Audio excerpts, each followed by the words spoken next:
पिछले क्लास में हम कॉचीज इक्वेशन बताए थे। कॉचीज इक्वेशन के स्पेलिंग में थोड़ा सा मिस हो गया था, CAUCHY'। ये कॉचीज इक्वेशन कुछ इस तरीके से लिखाएगा। इसी को हिंदी में कुशी समीकरण कहते थे।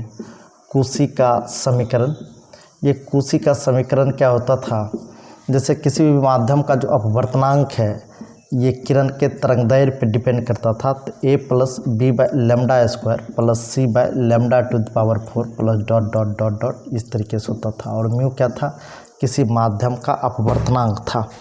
तो किसी भी माध्यम का अपवर्तनांक equal to a plus B by lambda square plus C by lambda to power 4 plus dot dot dot dot इस तरीके से होता था।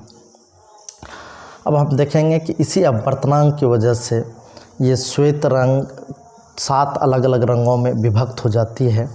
जैसे प्रकाश की एक किरण गई, प्रकाश की एक किरण सूर्य प्रकाश की किरण होगी तो ये श्वेत प्रकाश की किरणें होगी। ये 7 अलग अलग रंगों में विभक्त हो जाती है। इसका कारण क्या है कि सबका डेविएशन अलग अलग हो जाता है, चूँकि deviation equal to mu minus 1 into A होता है। और एक क्या प्रिज्म एंगल होता क्या कि ये श्वेत प्रकाश की किरणें इस दिशा में जा रही थी, तो रेड कलर यहाँ और वायलेट कलर यहाँ, सबसे ज़्यादा डेविएशन वायलेट कलर का और सबसे कम रेड कलर का होता, जिसको डेल्टा आर कहते हैं और इसको डेल्टा भी कहते हैं। इन दोनों के बीच का जो एंगल होता है इसको थीटा कहते हैं।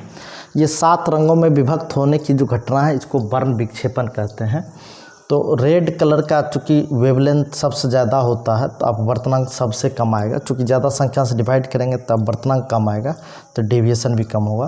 तो यही कारण है कि रेड कलर का जो है ये डेविएशन सबसे कम होता है, जिसकी वजह से खतरे के चिन्ह में लाल रंग का प्रयोग किया जाता है। आप लोग देखते होंगे रेलवे में भी लाल कलर, ट्रैफिक में भी लाल कलर जब जलाया जाता है तो स्टॉप का वो कंडीशन होता है, यानी गाड़ी को स्टॉप करना होता है। क्योंकि लाल रंग खतरे के निशान को इंडिकेट इसलिए करता है क्योंकि इसकी तरंगदैर्घ्य सबसे अधिक होने की वजह से इसका विचलन सबसे कम होता है, और विचलन कम होने की वजह से ये खतरे के निशान में उपयोग किया जाता है। वायलेट कलर का अगर देखेंगे तो वायलेट कलर का लेमडा सबसे कम होता है, जिसके लिए अपवर्तनांक सबसे अधिक होगा, और सबसे अधिक होने की वजह से विचलन भी सबसे अधिक होगा। ये था रेड और वायलेट का। इसी तरीके से किसी दूसरे कलर के लिए डेविएशन निकालेंगे तो उस कलर का अपवर्तनांक और प्रिज्म एंगल तो सबके लिए सेम होगा। जैसे मान लीजिए येलो कलर के लिए डेविएशन देखेंगे तो refractive index of yellow -1 into A. इसी में ये जो थीटा है इसमें एक कोणीय वर्ण विक्षेपण होता है, जिसको थीटा से डिनोट करते हैं। पूछेगा कोणीय वर्ण विक्षेपण क्या है, तो बैगनी रंग के विचलन और लाल रंग के विचलन कोण के अंतर को कोणीय वर्ण विक्षेपण कहते हैं। इसको थीटा से डिनोट करते हैं। इसको देखेंगे तो ये mu V minus mu R into A बचेगा। इसको सॉल्व करेंगे तो mu V -1 into A minus mu R -1 into A. इसको सॉल्व करने पे mu V minus mu R into A. ये कोणीय वर्ण विक्षेपण है। कोणीय वर्ण विक्षेपण क्या हो जाएगा, तो mu V minus mu R into A. इसी में एक कोणीय वर्ण विक्षेपण क्षमता होता है, जिस कोणीय वर्ण विक्षेपण क्षमता को ओमेगा से डिनोट करते हैं। तो ये कोणीय वर्ण विक्षेपण और माध्य रंग के विचलन पीले रंग के अनुपात को कोणीय वर्ण विक्षेपण क्षमता कहते हैं। तो कोणीय वर्ण विक्षेपण क्षमता को ओमेगा से डिनोट करते हैं। तो कोणीय वर्ण विक्षेपण क्या, तो बैगनी रंग के विचलन और लाल रंग के विचलन कोण के अंतर को कोणीय वर्ण विक्षेपण कहते हैं। और ये माध्य कलर येलो रंग के विचलन कोण के अनुपात, मतलब कोणीय वर्ण विक्षेपण और माध्य रंग के विचलन कोण के अनुपात को कोणीय वर्ण विक्षेपण क्षमता कहते हैं। इसको देखेंगे तो delta V minus delta R divided by delta Y. इन सब को अगर आप सॉल्व करेंगे तो ये mu V minus mu R into A और divided by mu Y -1 into A. तो ए से ए क्या हो जाएगा, कैंसिल। तो ये हो जाएगा mu V minus mu R और डिवाइडेड बाय म्यू वाई -1। ये क्या हो जाएगा, कोणीय वर्ण विक्षेपण क्षमता। कोणीय वर्ण विक्षेपण क्षमता। तो चलिए अब हम प्रिज्मों के संयोजन की बात करेंगे। तो प्रिज्मों का जो संयोजन होता है इसको जोड़ने के लिए अच्छा जोड़ते क्यों हैं, तो 2 प्रिज्म को हम इसलिए जोड़ते हैं कि इससे कुछ एडवांटेज निकल करके आता है वांछित गुणों को प्राप्त करने के लिए। यानी अपने फायदे के लिए, कुछ खास उद्देश्य के लिए प्रिज्म को हम लोग जोड़ते हैं। अच्छा, प्रिज्म को जिस ट्रांसपेरेंट, जैसे मान लीजिए एक प्रिज्म है, ये श्वेत प्रकाश की गई 7 रंग में विभक्त हो गया, इसका एक उल्टा प्रिज्म यहाँ लगा देंगे तो सातों रंगों को कलेक्ट करके पुनः एक जगह कंबाइंड कर सकता है, तो वो पुनः सातों कलर मिल करके एक हो जाएगा। अच्छा, ये जो दोनों प्रिज्म है, दोनों प्रिज्म को ट्रांसपेरेंट ग्लू के सहारे यानी ट्रांसपेरेंट सीमेंट से जोड़ा जाता है। उस ट्रांसपेरेंट ग्लू या सीमेंट को हम लोग कनाडा बाल्सम कहते हैं। इस बात को भी आप लोग याद रखेंगे, पूछता कई बार कनाडा बाल्सम क्या है। तो प्रिज्मों को, दो प्रिज्मों को एक पारदर्शी माध्यम से जोड़ा जाता है, पारदर्शी ग्लू से जोड़ा जाता है, जिसको हम लोग कनाडा बाल्सम कहते हैं। अब है कि कॉम्बिनेशन ऑफ प्रिज्म। पिछले बार भी हम कॉम्बिनेशन ऑफ प्रिज्म बताए थे, लेकिन उसमें कुछ त्रुटि हो गया था, जिसकी वजह से हम पुनः बना दे रहे हैं कॉम्बिनेशन ऑफ प्रिज्म। तो इसमें क्या होता है कि कॉम्बिनेशन ऑफ प्रिज्म यानी प्रिज्मों का संयोजन। तो प्रिज्मों का संयोजन मेनली 2 तरीके से हम लोग करते हैं, प्रिज्मों का संयोजन। तो एक जो प्रिज्मों का संयोजन करते हैं तो विक्षेपण रहित वर्ण विक्षेप, अच्छा विचलन रहित वर्ण विक्षेपण। इसमें क्या होगा कि विचलन नहीं होगा, विचलन रहित वर्ण विक्षेपण, वर्ण विक्षेपण इसको बोलते हैं डिस्पर्सन विदाउट डेविएशन। डिस्पर्सन मतलब होता है कि वर्ण विक्षेपण, dispersion without deviation, without deviation, विचलन रहित वर्ण विक्षेपण। दूसरा होता वर्ण विक्षेपण रहित, वर्ण विक्षेपण रहित, वर्ण विक्षेपण रहित विचलन, वर्ण विक्षेपण रहित विचलन। तो इसको बोलते हैं डिस्पर्सन, इसको बोलते हैं डेविएशन, वर्ण विक्षेपण रहित विचलन, deviation, deviation without dispersion, deviation without dispersion, deviation वर्ण विक्षेपण रहित विचलन, डेविएशन विदाउट डिस्पर्सन या विचलन रहित वर्ण विक्षेपण, इसको बोलते हैं dispersion without deviation, deviation without dispersion. तो विचलन रहित वर्ण विक्षेपण में क्या होता है कि हम लोग विचलन ना हो इसके लिए वो कॉम्बिनेशन लगाने का प्रयास करते हैं। तो विचलन ना हो तो ऐसा क्या करें, तो मानते हैं कि ये एक क्राउन ग्लास है। अच्छा, इसमें जो प्रिज्म का संयोजन करते हैं ना, इसमें 2 अलग अलग प्रकार के प्रिज्म होते हैं, मतलब इसके कांच का जो टाइप होता अलग अलग होता। तो एक क्राउन ग्लास मानते हैं, ये क्राउन ग्लास है जिसका रिफ्रैक्टिव इंडेक्स म्यू है और इसका प्रिज्म एंगल ए है। एक दूसरा इसके रिवर्स डायरेक्शन में जो प्रिज्म संयोजित करते हैं इसको फ्लिंट ग्लास कहते हैं। ये क्या, क्राउन ग्लास, और ये क्या, फ्लिंट ग्लास।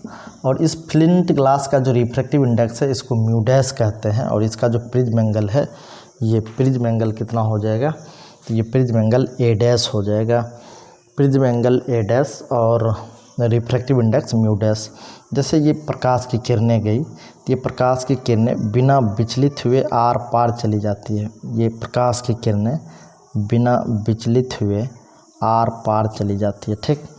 ये 7 रंगों में विभक्त हो जाती, तो 7 रंग तो नहीं, हम 3 रंग में विभक्त करके दिखा देते हैं। तो रेड कलर सबसे कम होता था और वायलेट कलर का सबसे अधिक होता था। तो इसमें क्या होता है कि विचलन रहित करना है। इसमें पहला कंडीशन क्या है कि विचलन रहित वर्ण विक्षेपण कराना, मतलब विचलन नहीं होगा लेकिन वर्ण विक्षेपण होगा। यानी जिस दिशा में इनिशियली प्रकाश की किरणें जा रही थी उसी दिशा में जाता हुआ प्रतीत होगा, उसी दिशा में प्रकाश की किरणें जाता हुआ प्रतीत होगा, लेकिन वर्ण विक्षेपण होगा।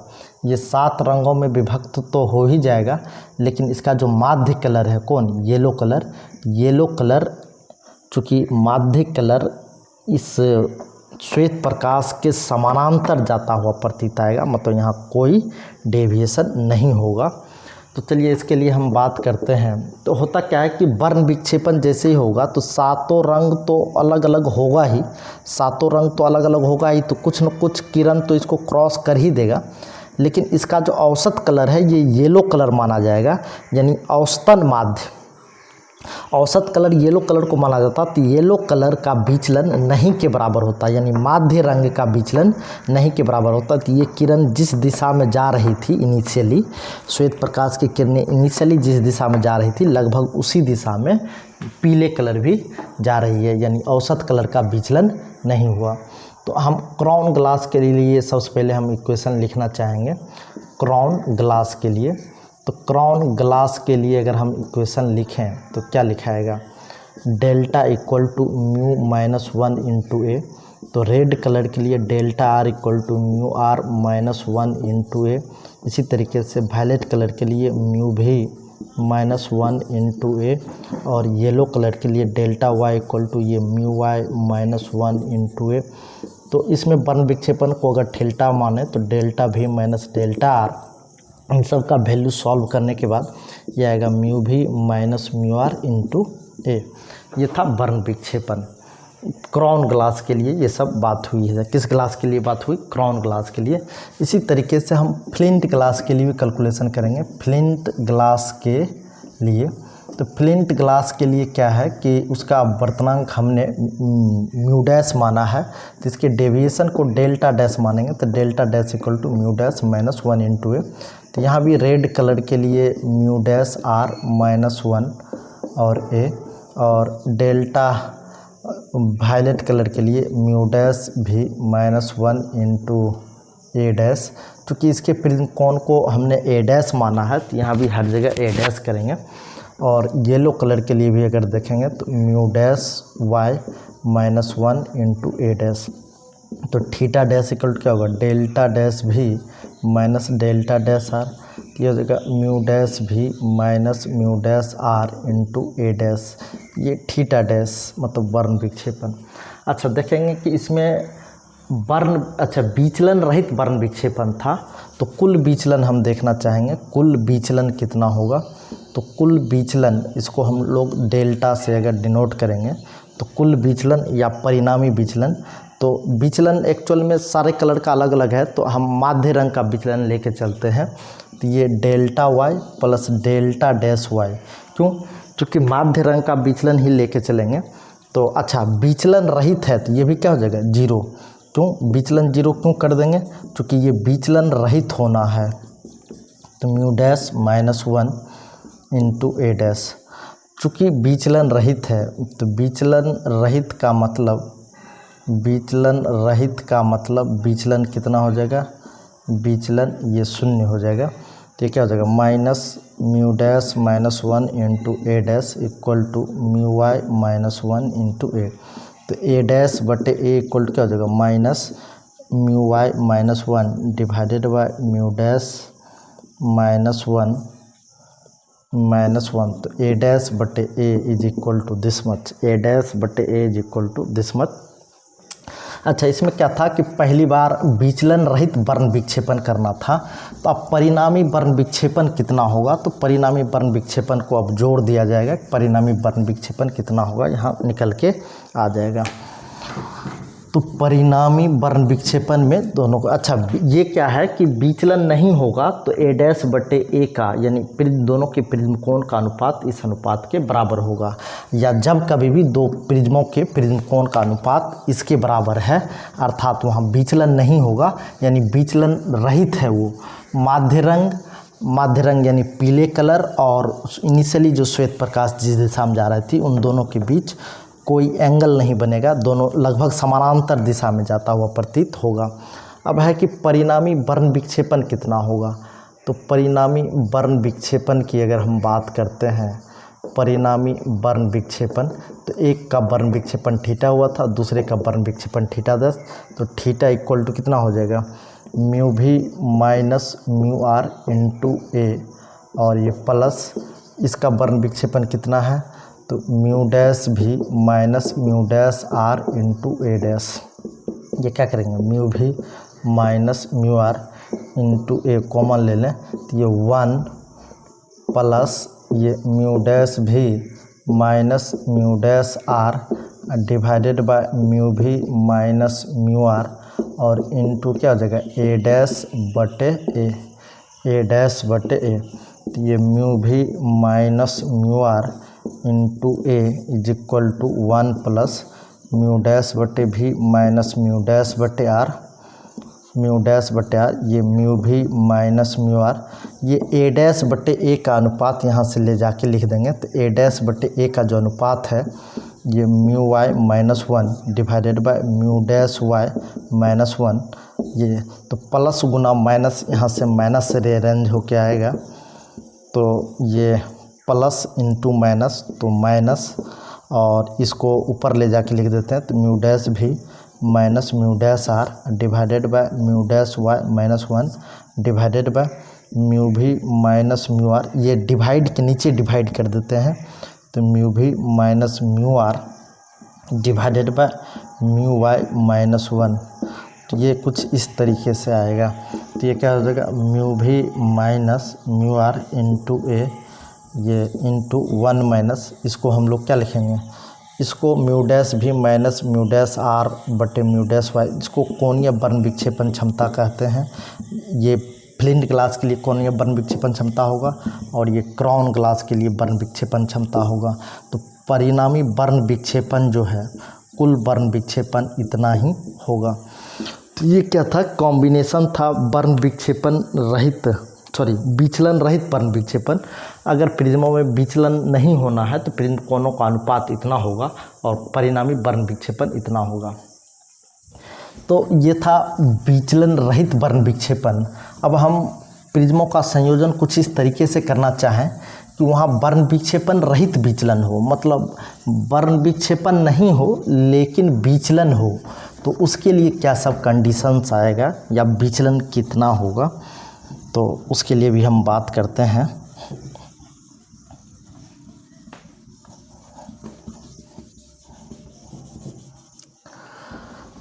तेरा खत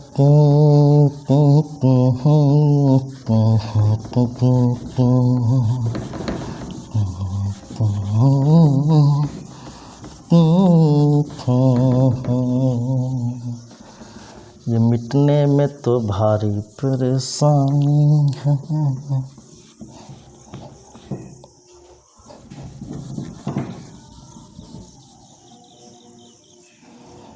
चलिए हम बात करते हैं इस बार प्रिज्मों का ऐसा संयोजन, बर्न विक्षेपण रहित विचलन। इसमें क्या होगा, बर्न विक्षेपण रहित विचलन के लिए हम देखना चाहेंगे क्या सब कंडीशंस आएगा। बर्न विक्षेपण रहित अर्थात यहाँ बर्न विक्षेपण नहीं होगा, यानी डेविएशन विदाउट डिस्पर्सन होगा। ये डेविएशन होगा विदाउट डिस्पर्सन होगा। तो हम मानते हैं ये एक प्रिज्म है, प्रिज्म का प्रिज्म एंगल ए ही होगा और इसका जो रिफ्रैक्टिव इंडेक्स होगा इसको म्यू, और ये हम मान लेते हैं क्राउन ग्लास ही है। दूसरा कनाडा बाल्सम के सहारे हम किसी फ्लिंट ग्लास को ऐड कर रहे हैं। ये इसका जो प्रिज्म एंगल है ये ए डैश है और ये क्या है, क्राउन ग्लास है, और ये एक फ्लिंट ग्लास है। कैसा ग्लास है, फ्लिंट ग्लास है। ये श्वेत प्रकाश की किरणें गई तो जिस दिशा में जा रही थी इसी दिशा में जाता हुआ प्रतीत होगा। तो ये 7 रंगों में विभक्त हो जाएगी और 7 रंगों में विभक्त हो जाएगी। तो इसमें क्या है कि बर्न विक्षेपण रहित, यानी बर्न विक्षेपण नहीं होगा, इसका मतलब ये 7 रंग को कलेक्ट करके एक जगह जमा कर देगा। 7 रंग को कलेक्ट करके क्या करेगा, एक जगह जमा करेगा और यही प्रकाश की किरणें आगे बढ़ता हुआ नज़र आएगा।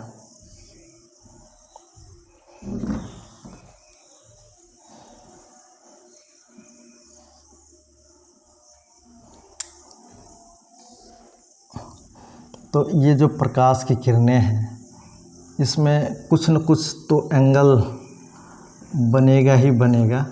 तो इसके बीच जो विचलन हुआ, चूँकि हुआ क्या, ये 7 रंगों में विभक्त किया और 7 रंग को कलेक्ट करके ये एक जगह जमा किया और यही जो प्रकाश की किरणें हैं ये जो गई तो शुरुआत में जिस दिशा में किरण जा रही थी उसके साथ एंगल बनाया। कितने एंगल, तो इसका जो डेविएशन हमने माना डी मान लिया। तो इसमें भी इसके फ्लिंट ग्लास के रिफ्रैक्टिव इंडेक्स को हम म्यू डैश मानते हैं, चूँकि इसके एंगल को हमने ए डैश ही माना। तो इसको भी ये पारदर्शी गोंद के सहारे जोड़ा जाता है। तो यहाँ भी क्राउन ग्लास के लिए अगर हम लिखना चाहें, क्राउन ग्लास के लिए अगर हम देखना चाहें तो क्या होगा, तो डेल्टा इक्वल टू हम लिखेंगे mu minus 1 into A, mu minus 1 into A. तो डेल्टा रेड कलर के लिए तो mu R equal to mu R minus 1 into A. ये वायलेट कलर के लिए तो ये mu V minus 1 into A, और ये येलो कलर के लिए mu Y minus 1 into A. तो ये जो वर्ण विक्षेपन है ये क्या होगा, तो delta V minus delta are, तो ये delta V minus delta are, तो ये हो जाएगा mu V minus mu R into A. ये क्या, कोणीय वर्ण विक्षेपन। इसी तरीके से अगर हम फ्लिंट ग्लास के लिए बात करें, फ्लिंट ग्लास के लिए, तो फ्लिंट ग्लास के लिए अगर हम बात करें तो delta dash equal to mu dash minus 1 into A dash. तो ये रेड कलर के लिए तो delta dash equal to mu dash R minus 1 into A dash. Violet colour के लिए डेल्टा डैश भी तो mu dash V minus 1 into A dash. Yellow colour के delta dash Y equal to mu dash Y minus 1 into A dash. तो यहाँ जो परिणामी विचलन आएगा तो थीटा डैश इक्वल टू क्या करेंगे, तो delta V minus delta are. तो यहाँ भी जो परिणामी विचलन आएगा तो ये mu dash V minus mu dash are और इंटू ए डैश। तो क्राउन ग्लास के लिए जो वर्ण विक्षेपन आया था mu V minus mu R into A, और फ्लिंट ग्लास के लिए जो वर्ण विक्षेपन आया था mu dash V minus mu dash R into A dash. तो इसमें क्या था, वर्ण विक्षेपन रहित होना है। तो परिणामी वर्ण विक्षेपन पहले हम लिखते हैं। तो परिणामी वर्ण विक्षेपन कितना होगा, तो परिणामी वर्ण विक्षेपन जो होगा ये थीटा प्लस थीटा डैश, चूँकि एक के द्वारा जो वर्ण विक्षेपन हुआ थीटा और दूसरे के द्वारा जो हुआ वो थीटा डैश। तो थीटा का वैल्यू कितना, तो mu V minus mu R into A, अब प्लस थीटा डैश का वैल्यू कितना, तो mu dash V minus mu dash R into A dash.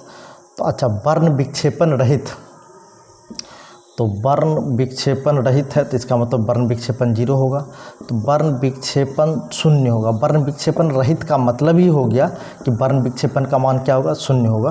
तो इसको इस पार लाएंगे तो minus mu V minus mu R into A is equal to, ये क्या हो जाएगा, mu dash V minus mu dash R into A dash. एक काम करते हैं, ए डैश वाले टर्म को इधर ले आते हैं, क्योंकि ये ए डैश बटे ए का डायरेक्ट ए डैश बटे ए का जो है वहाँ वैल्यू रखना पड़ता है।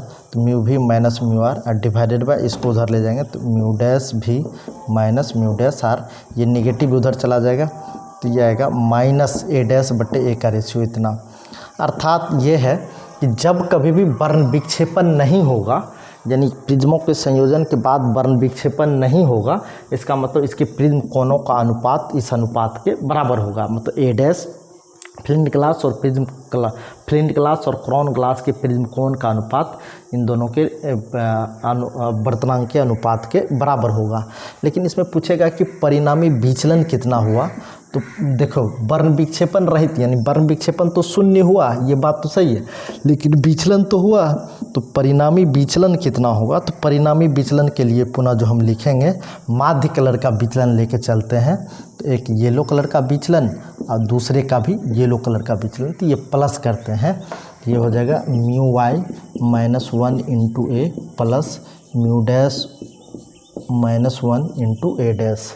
तो ये क्या हो जाएगा, इसमें mu Y minus 1 into A common ले लें हम, mu Y minus 1 into A क्या कर दें, कॉमन ले लें।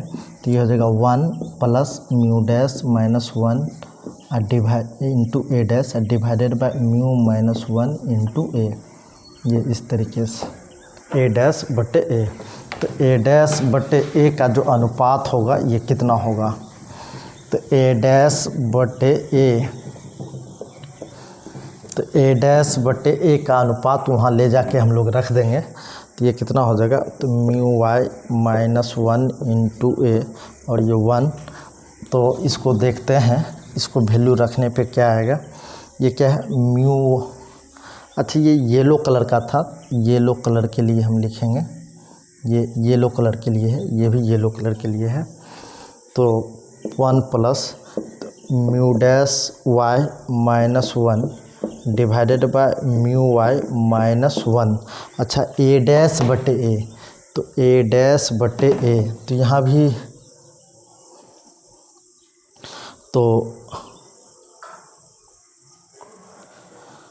यहाँ भी जो है ए डैश बटे ए का रेशियो रखना है। तो ए डैश बटे ए का जो रेशियो आएगा minus mu V minus mu R divided by mu dash V minus mu dash R, ये इस तरीके से।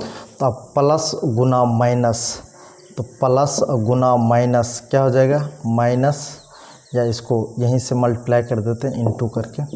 तो प्लस गुना माइनस तो माइनस, तो ये mu Y minus 1 into A, plus गुना माइनस तो ये माइनस, तो 1 माइनस, इसको ऊपर ले जाके डिवाइड करते तो mu V minus mu R divided by mu Y minus 1 divided by mu dash V minus mu dash R divided by ये क्या हो जाएगा म्यू डैश वाई माइनस 1, कुछ इस तरीके से आएगा। तो ये इसका जो वैल्यू है इसको पुनः हम लिखना अगर चाहें तो ये आ जाएगा परिणामी डेविएशन, मतलब परिणामी विचलन जो है ये 1 माइनस, इसको हम बोलते थे ओमेगा और इसको बोलते हैं ओमेगा डैश। ये कोणीय बर्न विक्षेपण क्षमता क्राउन ग्लास के लिए, ये कोणीय बर्न विक्षेपण क्षमता फ्लिंट ग्लास के लिए। तो mu Y minus 1 into A और ये into 1 minus omega by omega dash, ये क्या है तो कुल विचलन या परिणामी विचलन। तो चलिए ये सब हम पहले भी बताए थे लेकिन उसमें कुछ टेक्निकली फॉल्ट आ गया था। तो अब हम अगले क्लास में जब कभी भी आएंगे तो मानव नेत्र और मानव नेत्र के में जो दृष्टि दोष होता है उस दृष्टि दोष से संबंधित उपाय, उसके बाद हम लोग ऑप्टिकल इंस्ट्रूमेंट पे चलेंगे। धन्यवाद, आज भर इतना ही।